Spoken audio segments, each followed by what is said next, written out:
All right, we got to move on. We got to talk some recruit news. And Lane Kiffin's doing an outstanding job at UT so far. In 3 months, he got Bryce Brown, nation's top recruit, ranked high school recruit. He signed a letter of intent with Tennessee, and he signed with Tennessee. So how surprised are you? Well, I was stunned when I first heard the news until I sat back and thought about it, and then it hit me.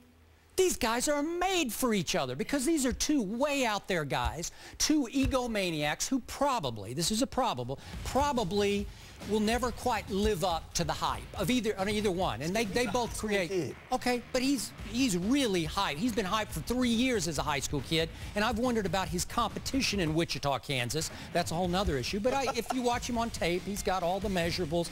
But in the end, these are two guys that I personally would have a hard time trusting because I'm on Al Davis's side in his dispute with Lane Kiffin.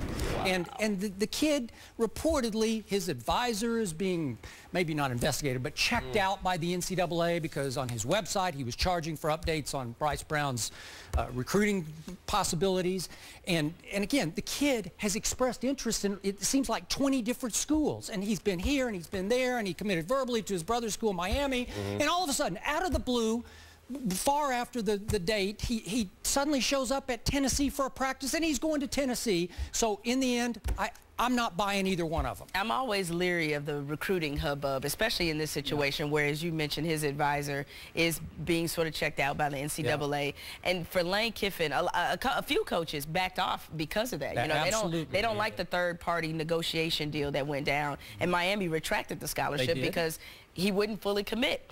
That being said, it seems like a little bit of a roll of the dice when you look at the amount of money Lane's coaching staff is costing, when you look at the amount of money that he's paying, and you look at all those checks he's writing by dogging the other SEC coaches, dogging Florida. I tell you what, this guy, he better win. Because if he doesn't win and he gets pummeled by Florida and South Carolina and other SEC schools, they are going to turn on him so fast. But this doesn't really surprise me because Lane, he presents very well. He's a good recruiter. Even after Al Davis said all that about him, and like Skip, I'm on Al Davis's side. I tend to believe him, and the Raiders organization sent a letter to Tennessee to tell him this is what you're dealing with.